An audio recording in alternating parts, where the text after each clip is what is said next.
Welcome back to Nighttime History. Tonight, we are stepping into the life of a medieval blacksmith, a man whose days were measured in the rhythm of hammer on anvil, whose hands shaped the tools that built an entire village. We will follow him from dawn to dusk, through the heat of the forge and the quiet moments of rest. Before we begin, let us know in the comments where you are settling into sleep tonight and what time it is for you. It is always wonderful to see our midnight travelers gathering from all corners of the world. And if you enjoy these journeys into the past, please like and subscribe to join our community of fellow history lovers. Now, let the fire dim, find your comfort, and let us travel back to the year 1348. To a small village in the English Midlands, where a blacksmith named William Thatcher is just beginning his day. The sky was still dark when William woke, though the first hints of grey were creeping along the horizon. It was late spring, and the air carried the cool dampness that came before dawn. William lay still for a moment on his straw mattress, listening to the sounds of the village stirring around him. A rooster crowed from somewhere nearby. He heard the low of cattle being led from their pens. His wife Marjorie was already up, moving quietly around their small cottage, building up the fire in the hearth. William could smell the smoke beginning to curl through the room, mixing with the familiar scent of their home, earth, thatch, wool, and the ever-present tang of iron and coal dust that clung to everything he owned. He sat up slowly, his body protesting. William was 34 years old, though he felt older some mornings. His back ached from years of bending over the anvil. His hands were calloused and scarred, marked by burns and cuts that had healed into thick white lines across his palms and fingers. He flexed them, working out the stiffness, and reached for his tunic, pulling it over his head. It was made of coarse wool, patched in several places and stained with soot that no amount of washing could remove. People in that time would wear the same clothes day after day, washing them only rarely, and William's work clothes were especially beyond saving. They were tools as much as garments, sacrificed to the heat and sparks of the forge. William stood and stretched, feeling his spine crack and settle. He was a stocky man, broad in the shoulders and thick in the arms, built by years of swinging a hammer. His face was weathered and lined, his beard shot through with grey. He had been a blacksmith since he was 12 years old, apprenticed to his father, who had been apprenticed to his father before him. The trade ran in the blood, passed down through generations like a sacred duty. William had learned to read iron the way other men read books, to know by the colour of the metal whether it was ready to shape, to hear in the sound of the hammer whether the strike was true. Marjorie handed him a wooden cup of small ale, weak and slightly sour but drinkable. William drank it down in 3 long swallows and handed the cup back with a nod of thanks. She was a practical woman, his wife, not given to unnecessary words, and he appreciated that. They had been married 16 years, and had raised 4 children, though only 2 had survived past infancy. Their son, John, was 10 years old and already learning the trade. Their daughter, Alice, was 8 and helped her mother with the washing, the cooking, and the endless tasks that kept a household running. Marjorie set a small heel of bread on the table, and William tore off a piece, chewing slowly. It was yesterday's bread, dense and hard, but it filled the belly. People in that time would begin their workday at first light, and for a blacksmith that meant the forge had to be ready before the sun fully rose. William pulled on his leather apron, thick and scarred from years of use, and stepped out of the cottage into the cool morning air. His smithy stood just a few paces away, a low building with walls of wattle and daub, and a roof open at the peak to let the smoke escape. Inside, the forge was cold and dark, the coals from yesterday long since turned to ash. William's first task, as it was every morning, was to bring the fire back to life. He knelt before the forge, a stone-lined pit at the centre of the smithy, and began to clear away the old ash with an iron poker. Beneath the grey powder, he found a few stubborn embers still glowing faintly, and he nurtured them carefully, adding small twigs and dried grass, blowing gently until a flame flickered to life. People in that time would know that fire was not something to take for granted. It was life, warmth, and livelihood all at once. A blacksmith without fire was a man without purpose. William added larger pieces of wood, then charcoal, building the fire slowly and deliberately. The charcoal was expensive, brought from the charcoal burners who worked in the forest, and William used it carefully, knowing that wasting fuel meant wasting money. As the fire grew, William worked the bellows, a large leather contraption that hung beside the forge.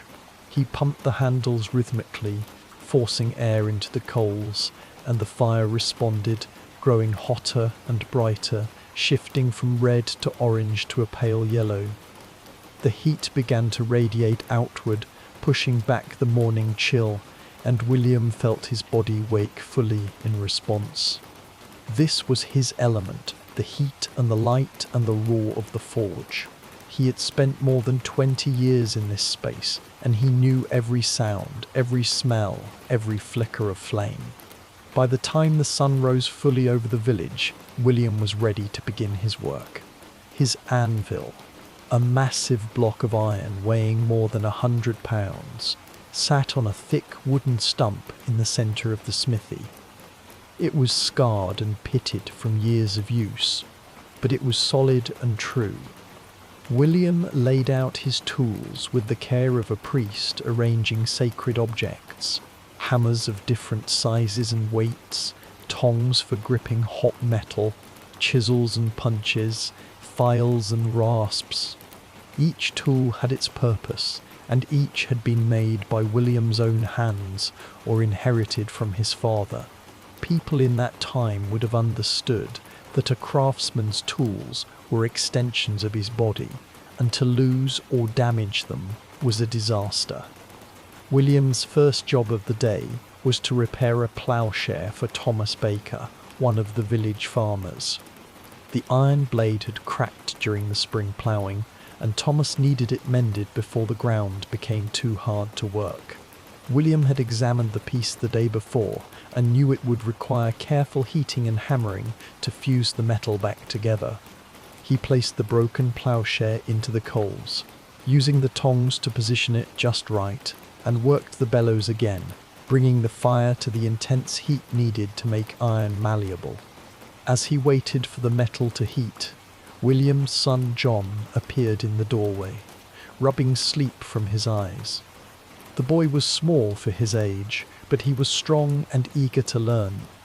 William had begun teaching him the trade in earnest this past year, and the boy showed promise. He had good hands, steady and careful, and he listened when William spoke. John's first task each morning was to fetch water from the well and fill the slack tub, a large wooden barrel that stood near the forge. The water was used for quenching hot metal, cooling it quickly to harden it, and the tub had to be kept full throughout the day. John hefted the wooden buckets without complaint and made several trips to the well, his small arms straining with the weight. When the ploughshare glowed a bright orange, William pulled it from the fire with the tongs and carried it swiftly to the anvil. The heat radiated from the metal, and even through his thick apron, William could feel it. He positioned the blade carefully and raised his hammer, a heavy tool with a wooden handle worn smooth by his grip. The first strike rang out, a clear, sharp note that echoed across the village. People in that time would recognize the sound of a blacksmith at work from a great distance, the steady rhythm of metal on metal, a sound that meant tools were being made, repairs were being done, and the work of survival continued. William struck again and again, each blow precise and controlled, shaping the hot iron, fusing the crack back together. Sparks flew with each impact, bright and brief, and the metal began to change under his hands. It bent, flattened, and fused, obeying his will. This was the magic of the blacksmith's trade, the transformation of raw, brittle iron into something useful and strong. William worked quickly, knowing that iron cooled fast, and that once it lost its heat, it would no longer yield to the hammer. When the metal darkened to a deep red, he returned it to the fire, heating it again, and the process repeated. Heat, hammer, heat, hammer. It was a rhythm as old as the trade itself. After an hour of work, the ploughshare was whole again, the crack sealed and smoothed. William inspected it carefully, running his fingers along the seam, checking for weakness. Satisfied, he plunged the hot metal into the slack tub, and the water hissed and boiled, releasing a cloud of steam. The iron darkened and hardened, and William lifted it out, dripping and cool. He set it aside to dry and moved on to the next task. There was always another task. By mid-morning, the smithy was thick with heat and smoke. William's face was streaked with soot and sweat, and his tunic clung to his back. He paused to drink water from a clay cup that John refilled for him, and he wiped his face with a rag that was nearly as dirty as his skin. People in that time would work without complaint, through discomfort that modern workers could scarcely imagine. There were no breaks mandated by law, no concerns for ventilation or safety. A blacksmith accepted the heat, the smoke, and the danger as part of the trade. William's next task was to make nails, a job that required speed and repetition. Nails were in constant demand, needed for building, for repairing carts, for shoeing horses. William took an iron rod from his stock, heated it in the forge until it glowed, and began to cut it into small sections with a chisel.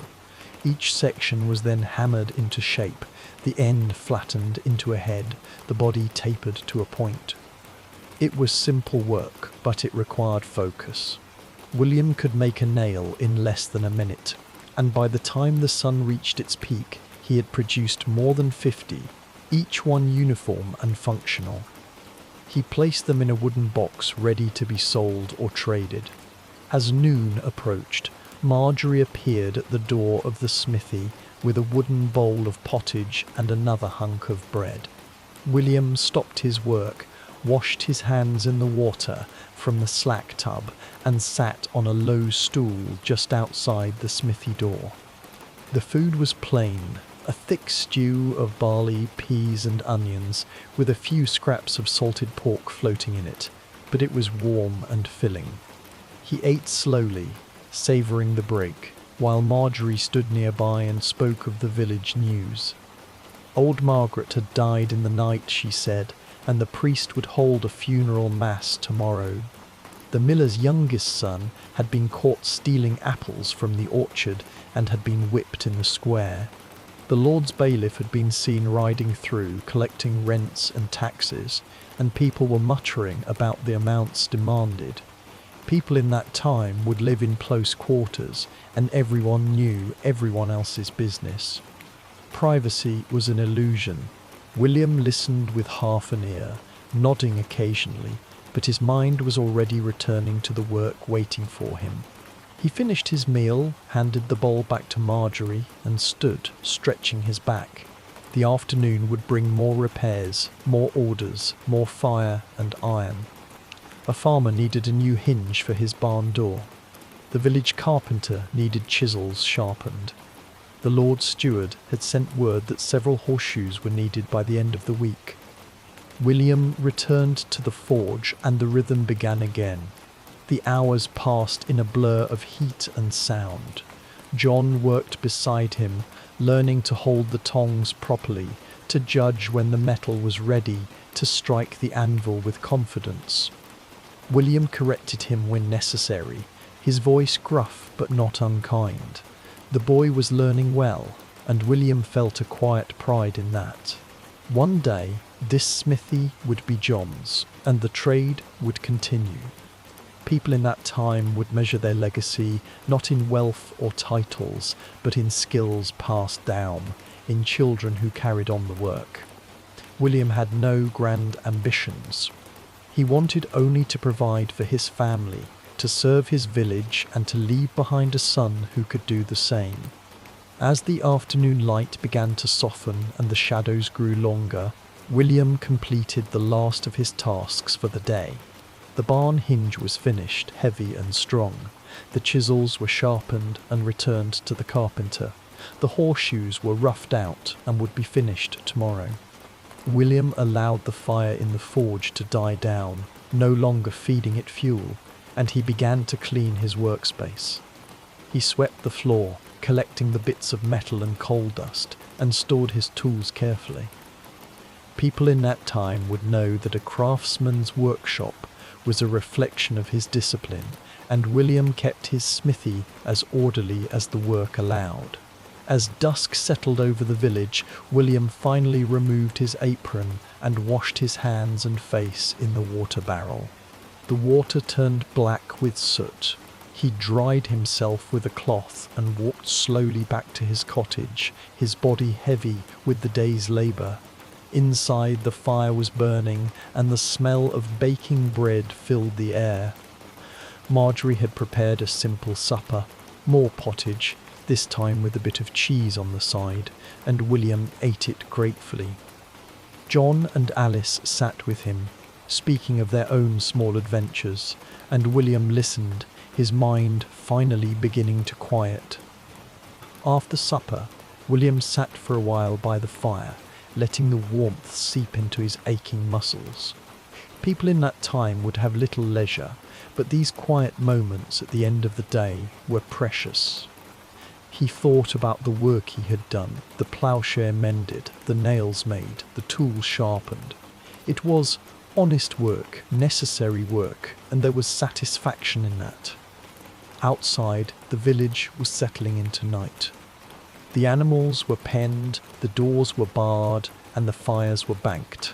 Tomorrow, William would wake again before dawn, rebuild the fire, and begin again. The rhythm never stopped. The next morning arrived much like the one before, with darkness yielding slowly to grey light and the sounds of the village stirring. William woke with the same aches in his back and hands, the same heaviness in his limbs that came from years of hard labour. But he rose without complaint, as he always did, and pulled on his soot-stained tunic. Marjorie was already moving about the cottage, and the smell of the hearth fire mixing with damp morning air filled the room. William accepted his cup of small ale and his portion of bread, eating quickly and mechanically. His mind was already in the smithy, running through the tasks that awaited him. Today would bring different challenges. The Lord Steward had sent word late yesterday that the manor needed several iron fittings for a new gate, hinges and brackets that would need to be both strong and precise. It was important work, the kind that could bring future commissions if done well, or trouble if done poorly. People in that time would understand that pleasing those above you in the social order was not just good business, it was survival. A blacksmith who earned the favour of the local lord could expect steady work and protection. One who failed risked losing customers, facing fines, or even being driven from the village. William stepped into the smithy as the first pale light touched the horizon. The forge was cold again, and he went through the familiar ritual of clearing ash, finding embers, coaxing flame from near nothingness. The fire grew under his careful attention, fed with charcoal and air from the bellows, until it roared hot and bright. John arrived shortly after, rubbing sleep from his eyes, but ready to work. The boy had begun to understand the importance of punctuality, that a blacksmith's day was ruled by light and heat, and that wasted time meant wasted fuel and wasted opportunity. William set John to work preparing the iron stock, cutting lengths of rod that would become the gate fittings. While the boy worked, William sketched rough plans in the dirt floor with a stick, calculating dimensions and proportions. He had made hinges before, countless times, but each job required thought. The weight of the gate, the width of the wood, the stress points where the iron would bear the most load, all of these factors had to be considered. People in that time would not have written blueprints or precise measurements in the way modern craftsmen do, but they had knowledge born of experience, an intuitive understanding of materials and forces that was passed down through apprenticeship and practice. The first hinge required a long piece of iron, heated until it glowed orange, then bent around the anvil's horn into a curve. William worked the metal with steady, powerful strikes, his hammer ringing out across the village. Each blow was purposeful, shaping the curve, flattening the ends where they would be fastened to wood. The iron resisted at first, stiff and stubborn, but under William's hands it yielded, bending into the shape he needed. He returned it to the fire multiple times, reheating when the colour faded, maintaining the temperature that allowed the metal to move without cracking. By mid-morning, the first hinge was complete, cooled in the slack tub and set aside to await its twin. William examined it closely, checking for flaws, running his fingers over the surface to feel for cracks or weak spots. Satisfied, he began the second hinge, repeating the process. Heat, hammer, shape, cool. The rhythm was meditative in its way, each strike a note in a long, repetitive song. His body knew the movements so well that his mind could wander, thinking of other things, of the field behind the cottage that needed ploughing, of Alice's cough that had lingered too long, of the rumours that had reached the village about sickness in the towns to the south. People in that time would live with constant awareness of disease. The great pestilence, the Black Death, had swept through England just a few years earlier, in 1348 and 1349, killing perhaps a third of the population. William's own village had been spared the worst of it, losing only a handful of souls, but the memory remained fresh and terrible. Every cough, every fever, every unexplained death brought fear that the sickness had returned. William tried not to dwell on such thoughts, but they crept in nonetheless, especially when he was tired or when the work allowed his mind to drift. John interrupted his thoughts, calling out that the fire needed more charcoal. William set down his hammer and added fuel, working the bellows to bring the heat back up. The boy was learning to read the fire, to know when it needed attention, and that pleased William. A good blacksmith had to be half craftsman, half tender of flame. The forge was a living thing, demanding constant care, and if you neglected it, your work suffered. William had seen apprentices who could not master this balance, who let fires die or burn too hot, wasting fuel and ruining metal. John would not be one of those. By noon, both hinges were finished, along with the brackets that would hold them to the gate posts. William laid them out on his workbench, a rough plank of oak scarred with burns and dents, and studied them with a critical eye. The work was good, solid, and true. The Lord Steward would have no cause for complaint. William allowed himself a moment of satisfaction before turning his attention to the next task. A farmer named Edmunds needed a new mattock, a digging tool with a broad blade, and the village wheelwright had brought in an iron rim that needed repair. Marjorie appeared with the midday meal, and William stepped outside to eat. The sun was high and warm now, though clouds were gathering in the west. He sat on the same low stool, eating pottage and bread, while Marjorie spoke of the morning's happenings. The priest had announced that there would be a holy day next week, the feast of St. Dunstan. patron saint of blacksmiths, and the village would be expected to attend mass and offer prayers. William nodded. St. Dunstan had been a blacksmith himself before becoming a bishop and a saint, and William always felt a particular connection to him. People in that time would honour their patron saints with devotion, believing that these holy figures watched over their trades and offered protection from harm. After the meal, William returned to the forge and began work on the mattock. The blade required careful shaping, a balance between thickness for strength and thinness for cutting through soil and roots. He heated a flat piece of iron and began hammering it into shape, folding the metal over itself to create layers, a technique that made the tool stronger and more resilient. This was skilled work, requiring judgment and experience, and William took his time, ignoring the sweat that dripped from his face and the ache building in his shoulders. As he worked, a stranger appeared at the door of the smithy, a traveller by the look of him, dusty and road-worn. He carried a sword at his hip, not a knightly weapon but a simple blade, and he asked if William could sharpen it. William set down his hammer and examined the sword. The edge was chipped and dull, the metal showing signs of hard use. He quoted a price, and the man agreed without haggling, which told William the traveller was either wealthy or desperate.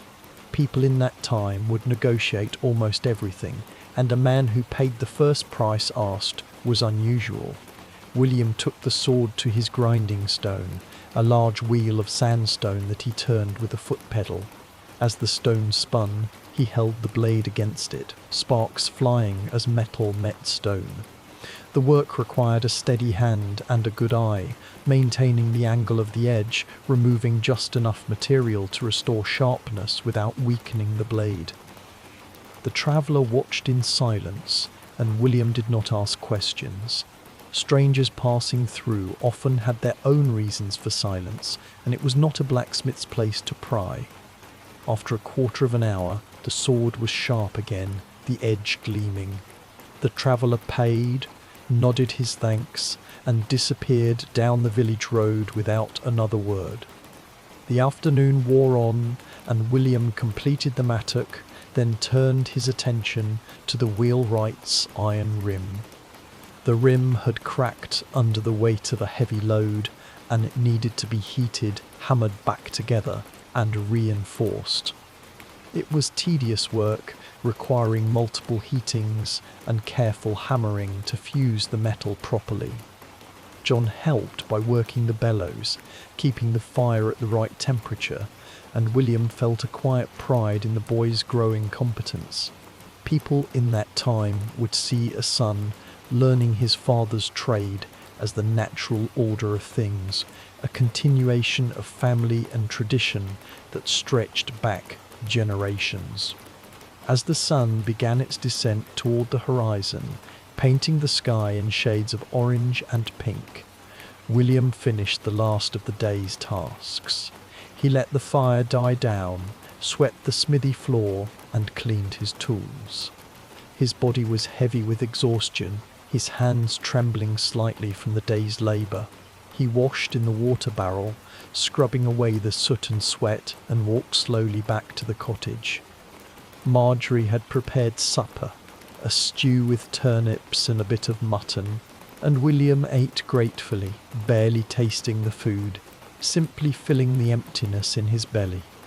After supper, he sat by the fire again, as he did every evening, letting the warmth ease his muscles.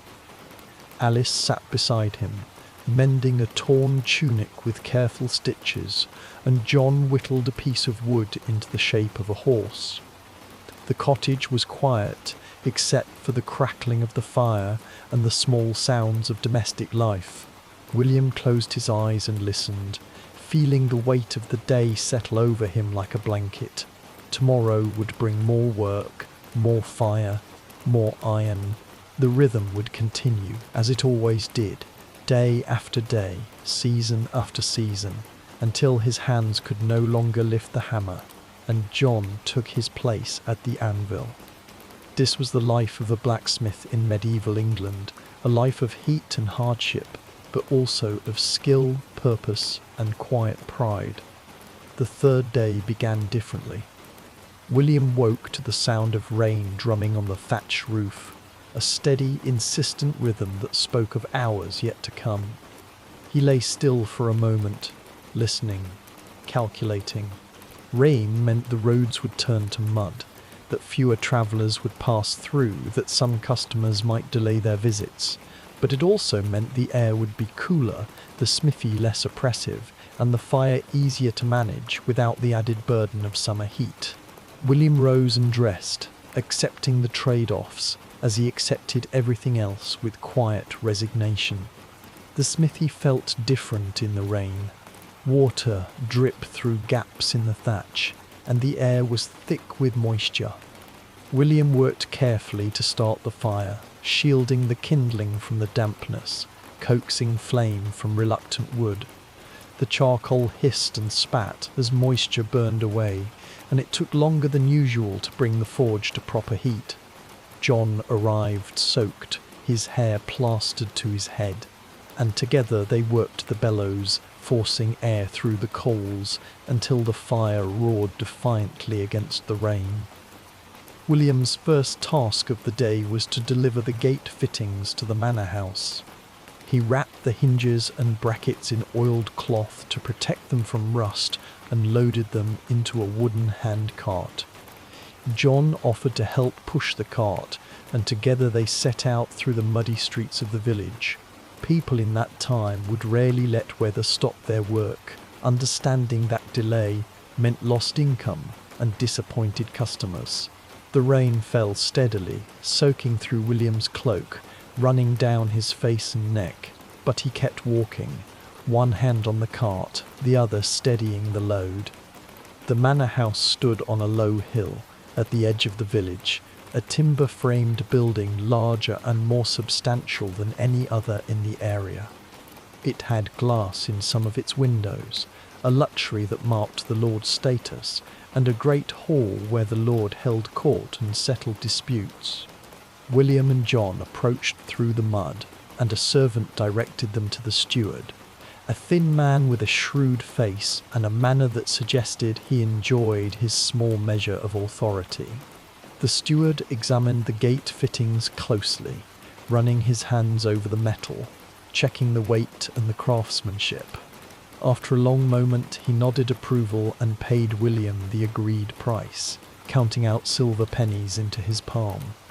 William thanked him and turned to leave, but the steward called him back. There was more work, he said. The lord needed horseshoes, a dozen or more, and several iron tools for the manor's carpenters and masons. Could William complete the order within a fortnight? William considered. It was a large order, demanding, but the payment would be good, and the lord's favour was worth cultivating. He agreed, and the steward made a note in a small leather-bound ledger. People in that time would conduct business with a mixture of verbal agreements and written records, depending on the importance of the transaction and the literacy of those involved. The steward could read and write, skills that gave him power over those who could not. William and John returned to the village through the rain, the empty cart lighter, now but the mud deeper and more treacherous. By the time they reached the smithy, both were thoroughly soaked and shivering. Marjorie met them with warm ale and dry cloths, scolding them gently for not taking better care. William changed into a spare tunic, one only slightly less worn than the first, and returned to the forge. The fire had died down in his absence, and he rebuilt it patiently, adding fuel and air until the flames danced high and hot once more. The rest of the morning was spent preparing for the manor's order. William sorted through his stock of iron, calculating how much he would need, and began heating rods to create blanks for horseshoes. Horseshoes were common work for a blacksmith, repetitive but essential. Horses were valuable animals, used for ploughing, for transport, for carrying goods to market, and their hooves needed protection from the hard roads and rocky fields. People in that time would shoe their horses regularly, and a blacksmith who could produce good shoes quickly and reliably was always in demand. William heated an iron rod until it glowed, then cut it to length and began shaping it on the anvil.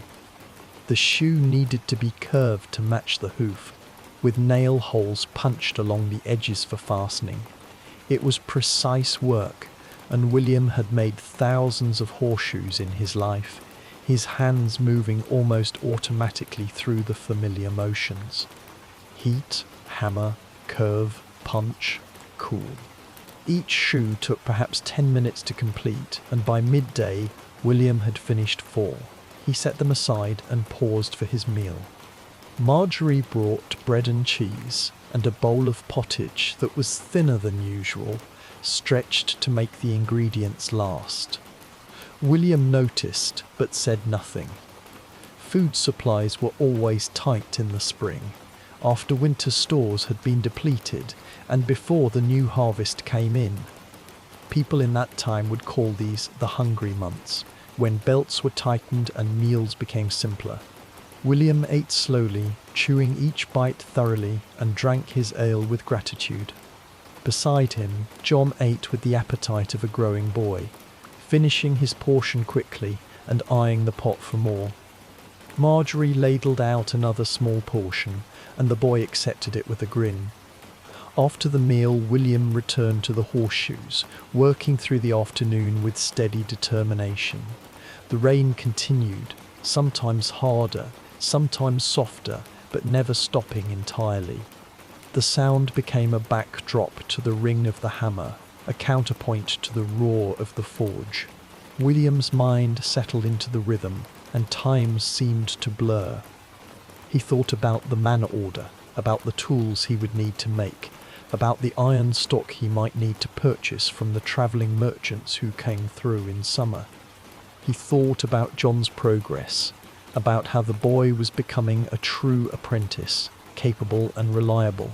He thought about Alice, who had asked that morning if she might learn to read, a strange and ambitious request for a blacksmith's daughter. People in that time would have mixed feelings about literacy. For peasants and craftsmen, reading was often seen as unnecessary, even dangerous. Books were expensive, written in Latin or French, and concerned with matters far removed from daily life. But William remembered his own curiosity as a boy, his fascination with the marks on parchment that some could decipher and others could not. He had never learned himself, his father dismissing it as a waste of time, but perhaps Alice was different. Perhaps the world was changing in ways he did not fully understand. He resolved to speak with the priest, to see if Alice might be allowed to learn her letters in exchange for work in the church. By late afternoon, the rain had finally stopped, leaving the village glistening and dripping. William completed 8 horseshoes and began work on the tools requested by the steward. A set of chisels for the masons, broad and flat, designed for splitting stone. A draught knife for the carpenters, with 2 handles and a curved blade for shaping wood. Each tool required different techniques, different temperatures, different degrees of hardness. William moved between them, heating and shaping, his hands knowing the work even when his mind wandered. As evening approached and the light began to fade, William put aside the unfinished tools and began his closing routine. He banked the fire, covering the coals with ash to preserve them for the next morning, and cleaned his workspace. John swept the floor, collecting scraps of metal and bits of charcoal, while William oiled his tools to prevent rust. People in that time would care for their tools with the same attention they gave to their animals or their children, understanding that these objects were the means of survival and that neglect could lead to disaster. William walked back to the cottage as dusk settled over the village. The air smelled of wet earth and wood smoke, and the sky was clearing, revealing patches of pale blue between the departing clouds. Inside, Marjorie had prepared a simple supper of bread and onion soup, and the family ate together in comfortable silence. Alice told them about a bird's nest she had found in the eaves of the cottage, with 3 small eggs nestled inside. John spoke of his progress with the horseshoes, proud of his growing skill. Marjorie listened, smiled, and refilled their bowls when they were empty. After supper, William sat by the fire one last time, his body aching but his mind at peace. He thought about the 3 days that had passed, about the ploughshares and nails and hinges, about the gate fittings delivered and the horseshoes yet to be made. He thought about the rhythm of his life, the endless cycle of fire and iron, of dawn and dusk, of work and rest. It was not a glamorous life, not one that would be remembered in songs or chronicles, but it was a life that mattered. Every tool he made helped someone farm their land, build their home, or repair what was broken. Every nail held something together. Every horseshoe carried someone forward. People in that time would measure their worth not in fame or wealth, but in usefulness, in the small, steady contributions they made to the community around them. William Thatcher was a blacksmith, and he was good at his trade. He had strong hands, a patient heart, and a son who would carry on after him. The fire in his forge would continue to burn, the hammer would continue to ring, and the work would continue long after he was gone. And in that continuity, in that unbroken chain of craft and care, there was a kind of immortality. William closed his eyes, listening to the crackle of the hearth fire, and let himself rest.